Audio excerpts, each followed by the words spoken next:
তাহলে আল ইলমু মাজদার থেকে আমরা মাজি বানাবো এবং মুজারে বানাবো এবং আমর বানাবো। তো মাজি কীভাবে বানাবো? মাজির গঠন প্রণালী মনে আছে? মাজির গঠন প্রণালী হচ্ছে ফা কলিমায় জবর হবে, আইন কলিমায় কি বাব অনুযায়ী জবরদের পেশ থেকে যে কোনো একটা হবে, লাম কলিমায় কী হবে? জবর হবে। তাহলে আল ইলমু মাজদারের শুরু দেখো ফা কলিমায় এখানে মূল অক্ষর কী কী দেখো? আইন, লাম, মিম। প্রথমে আইন, লাম, মিম হচ্ছে মূল অক্ষর। আইন, লাম, মিম কি মূল অক্ষর। এর মধ্যে দেখো প্রথমে ফা কলিমাতে আমরা কি দেবো? জবর দিব, মাজির গঠন প্রণালী বলছি।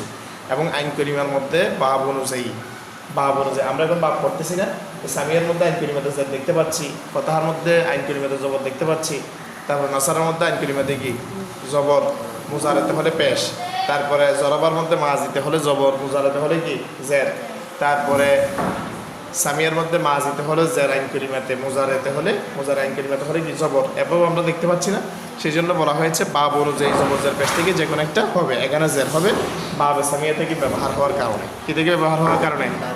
বুঝতেছো তুমি? হ্যাঁ, খেয়াল করবা। লাম কলিমার মধ্যে কি হয়েছে? এখানে জবর, লাম কলিমার মধ্যে কি জবর। এখন 14 থেকে আমরা টানবো আলিমা, আলিমা, আলিমু, আলিমাত, আলিমাতা, আলিমনা, আলিমতা, আলিমতুমা, আলিমতুমা, আলিমতে, আলিমতুমা, আলিমতুন্না, আলিমতু, আলিমনা। ঠিক আছে, এখন মুজারেতে আসো। মুজারে গঠন করে কিসের থেকে? মাজি থেকে। মুজারে গঠন করে কিসের থেকে? মাজি থেকে। তাহলে দেখো কিভাবে গঠন করব আমরা কিভাবে গঠন করব? এই যে দেখো এখানে আলিমা আমরা নিয়ে আসছি। তাহলে এখন শুরুতে একটা আলামত মুজারে আনবো। শুরুতে একটা কি আনবো? আলামত মুজারে কয়টা? 4টা। কি কি? আলিফ, তাইয়ার। তো আলিফ আসে একটি সিগের জন্য ওয়াহিদ মুতাকাল্লিম। নুন আসে কয়টি সিগের জন্য? একটি সিগের জন্য জামা মুতাকাল্লিম। ইয়া আসে কয়টি সিগের জন্য? 4টি সিগের জন্য। ওয়াহিদ মুজাক্কার গায়েব, তাসনিয়া মুজাক্কার গায়েব, জামা মুজাক্কার গায়েব, জামা মুয়ান্নাস গায়েব। আর তা আসে কয়টি সিগের জন্য? 8টি সিগের জন্য। 6টি হাজারের সিগা আর 2টি হচ্ছে ওয়াহিদ মুয়ান্নাস গায়েব, তাসনিয়া মুয়ান্নাস গায়েব। তাহলে এখানে আমরা শুরুতে যেহেতু গায়েবের সিগের মধ্যে আলামত মুজারে ইয়া এসে থাকে, তো সেই জন্য আমরা এখানে ইয়া এনেছি। আনার পরে দেখো আলামত মুজারে জবর বিশিষ্ট আলামত মুজারে হবে এবং ফা কলিমাই সাকিন। তারপর আইন কলিমাই, কোন কলিমাই? আইন কলিমাই বাব অনুযায়ী, কি অনুযায়ী? বাব অনুযায়ী জবরদের পেশ থেকে যে কোনো একটা হবে। এখানে সামিয়া থেকে হওয়ার কারণে আইন কলিমাতে জবর হয়েছে। আইন কলিমায় কি হয়েছে? জবর হয়েছে এবং লাম কলিমায় পেশ হয়েছে। লাম কলিমায় কি পেশ এটা থাকবে। তাহলে এখন 14 সিগে যদি আমরা টানি ইয়ালামু, ইয়ালামানা, ইয়ালামুনা, তা'লামু, তা'লামানা, ইয়ালামনা, তা'লামু, তা'লামানা, তা'লামুনা, তা'লামিনা, তা'লামানা, তা'লামনা, আ'লামু, না'লামু। আমর কোথা থেকে গঠন করব? আমর কোথা থেকে গঠন করব? মুজারা থেকে। হ্যাঁ, বুঝি নাই, আইনিটা বোঝা যাচ্ছে না যে? তাহলে এভাবে দিই। হ্যাঁ, তাহলে দেখো এখন এরপরে আমরা ওই যে আমর কিসের থেকে গঠন করে? আমর হাজার। আমর কি? শুধু আমর। আমর যদি এখানে আমর থেকে আমর হাজার আমরা উদ্দেশ্য নিয়ে আমরের আমরা 14 সিগা, এখানে আমরা আমর হাজারটা দেখাই। তো মুজারা হাজার সিগা ছিল তা'লামু। মুজারা হাজার সিগা কি? ঘুম আসতেছে? হ্যাঁ, মুজারা হাজার সিগা কি? তা'লামু। এখান থেকে আমরা কি বানাবো? আমর। তাহলে দেখো খেয়াল করো, ওই যে আলামত মুজারাটা ফেলে দিব। আমর বানার সময় কী করবো? খেয়াল করবো, এদিকে খেয়াল করো তোমরা, এখানে খেয়াল করো। স্ক্রিনের মধ্যে আলামত মুজারা কী করে দিব? ফেলে দিব। ফেলে দেওয়ার পরবর্তী অক্ষর কি? আইনের মধ্যে কি আছে? সাকিন। সাকিনের পরবর্তী অক্ষর কি? জবর। জবর থাকলে শুরুতে কি আসে? জের ওয়ালা হামজা। তারপরে আর বাকি সবগুলো কি থাকবে? অর্থাৎ সাকিন হলে পরবর্তী অক্ষর দেখবো জবর। জবর অনুযায়ী আমরা শুরুতে একটা জের ওয়ালা হামজা আনবো, তারপরে বাকি লাস্টে সাকিন করে দিব। ব্যাস, ইআলাম হয়েছে। কি হয়েছে? ইআলাম। বুঝতে পেরেছ? এখন এরকম মনে করো আরেকটা আল হিফজু মাজদার। আল হিফজু মাজদার থেকে কীরকম হবে? দেখো আল হিফজু মাজদার থেকে কীরকম হবে বলো? মূল অক্ষর কি কি? হা, ফা, জ। এখন মাজির আইন কলিমায় কি? সরি, মাজির ফা কলিমায় কি হবে? মাজির গঠন প্রণালী কি? ফা কলিমায় কি হয়? জবর। আইন কলিমায় কি হয়? খেয়াল নেই। আইন কলিমায় কি হয়? জবরদের পেশ থেকে যে কোনো একটা। এটা আবার বলতেছি, মানে কি এটা তো এখন জানার কথা, এখন তার নতুন করে বলার দরকার নেই। লাম কলিমাতে কি হবে? জবর হবে সর্বদা। ঠিক আছে, এখন মুজারা কীরকম? মুজারা কোথা থেকে গঠন করবো? মাঝে থেকে। তাহলে দেখো ওই প্রথমে মূল অক্ষর নিয়ে আসবো। নিয়ে আসার পরে এখানে শুরুতে কি নিয়ে আসবো? আমরা যেহেতু গায়েবের সিগা সেই জন্য প্রথমে আলামত মুজারা ইয়া, ঠিক আছে। জবর বিশিষ্ট আলামত মুজারা, তারপরে সে ফা কলিমায় সাকিন, আইন কলিমায় বাব অনুযায়ী, যেহেতু এখানে বাব সাকিয়াতে আইন কলিমায় কি হয়, জবর হয়, সেই জন্য জবর, এবং লাম কলিমায় কি পেশ। আমর কীরকম, আমর হচ্ছে মনে করো তাহফাজু থেকে ইহফাজ, কীভাবে, এখানে আলামত মুজারা আমরা ফেলে দিব, ফেলে দেওয়ার পরবর্তী কী আছে, সাকিন আছে। তো সাকিন থাকলে কী করে, পরবর্তী অক্ষর দেখে, পরবর্তী অক্ষরে কি আছে, জবর। জবর থাকলে শুরুতে কি আনবো, জারবিস্টা হামজা, তারপরে আর লাস্টে কি করে দিব, সাকিন করে দিব। বুঝতে পেরেছো? এখন মাজি মুজারে আমার তিনটা গঠন প্রণালী বুঝতে পারছো? হ্যাঁ। তারপরে দেখো আরেকটা আল জাহলু, এটা বলতে হবে এখন।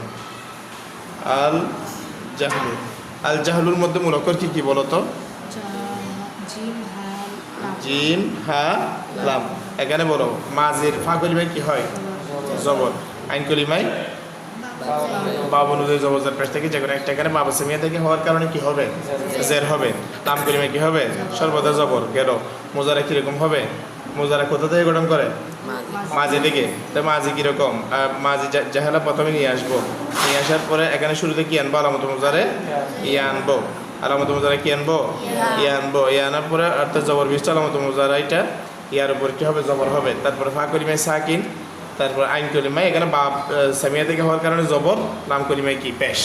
বুঝতে পেরেছ? তারপরে আমর কীভাবে হবে, আমর কীরকম, আলামত মুজারা ফেলে দিব আমর বানানোর সময়। তারপরে কি পরবর্তী অক্ষর সাকিন, সাকিন হলে পরবর্তী অক্ষর জবর হলে কি করে, হামজা। তারপরে এখানে লাস্টে কি করে দিব, সাকিন। বুঝতে পেরেছ? আচ্ছা, এভাবে সবগুলো আর কি। আলহামদু, আলহামদু মানে কি, আলহামদু মানে কি, আলহামদু মানে প্রশংসা। আলহামদু খেয়াল করো, মূল অক্ষর কি, হামিম দাল। আচ্ছা, এইটা মাঝির গঠন প্রণালী কীরকম, মাঝির গঠন প্রণালী বলো। ফা কলিমায় জবর, আইন কলিমায় জের, কেন, বাবা সামিয়া থেকে হওয়ার কারণে জের, লাম কলিমায় কি, জবর। বুঝতে পারছো? কতগুলো উদাহরণ দিচ্ছি, তারপরে না পারলে করার কিছু নাই। এরপরে মুজারে কীভাবে বানাবো, মুজারে মাঝি থেকে। তো মূল অক্ষর কি, হা মিম দাল, শুরুতে কি আনবো, আলামত মুজারে ইয়া, জবর বিশিষ্ট আলামত মুজারে। ফা কলিমায় সাকিন, আইন কলিমায় কি হবে, জবর, বাবা সামিয়া থেকে হওয়ার কারণে। তারপরে লাম কলিমায় কি হবে, পেশ। আমর কীরকম হবে, আলামত মুজারে ফেলে দিব, ফেলে দেওয়ার পরে ফা কলিমায় সাকিন, তারপর আইন কলিমায় জবর হলে বিশিষ্ট হামজা। তারপরে দেখো সে অনুযায়ী দিব, তারপরে লাম কলিমায় কি হবে, সাকিন। তুমি একটাও পারতেছো না কিন্তু, এমনি হা করে দেখে তাকিয়ে আসো। কার্টুন ছবির মতো তাকিয়ে থাকলে হবে? হ্যাঁ। আল ফাহমু, আল ফাহমু, আল ফাহমু বলো, আল ফাহমু। হ্যাঁ, এখানে দেখো ফা হা মিম হচ্ছে মূল অক্ষর। তা এখন দেখো মাঝি, মাঝি যখন বানাচ্ছি ফা কলিমা কি হবে, জবর। আইন কলিমা বাব অনুযায়ী জবর জের পেশ থেকে যে কোনো একটা, কিন্তু এখানে কি হবে, জের হবে। কেন, সামিয়া দিয়ে লাম কলিমা কি হবে, জবর। এখন মাঝি থেকে মুজারে করবো, তাহলে মূল অক্ষর কি কি, মূল অক্ষর ফা হা মিম, শুরুতে কি আনবো, আলামত মুজারে। যেহেতু গায়েব সেই জন্য আলামত মুজারে আমরা ইয়া এনেছি। তাহলে ইয়া আনার পরে এখানে দেখা যাচ্ছে কি, বলো না, আলামত মুজারা ইয়াতে জবর হবে। ফা কলিমায় সাকিন, আইন কলিমায় জবর, বাব সামিয়া থেকে হওয়ার কারণে লাম কলিমায় কি, পেশ। তারপরে এখন আমর বানাবো কোথা থেকে, মুজারা থেকে। প্রথমে আলামত মুজারা ফেলে দিব, ফেলে দেওয়ার পরে সাকিন হলে পড়া যায় না, সাকিন হলে কি হয় না, পড়া যায় না। তারপরে কি করে, পরবর্তী অক্ষর জবর হলে তাহলে শুরুতে কি আনবে, তাহলে বাকিগুলো বসে যাবে নিয়ম অনুযায়ী। এখানে লাম কলিমায় কি, সাকিন। বাবা সামিয়া দেখাতে হবে, বাবা সামিয়া থেকে বাবা পারবা? আচ্ছা, তাহলে এগুলো তোমরা প্রত্যেকটা সবগুলো শিখতে হবে, এবং পাশাপাশি বাবা সামিয়ার তাসরিফ শিখতে হবে। বাবা সামিয়ার কি, তাসরিফ শিখে নিতে হবে।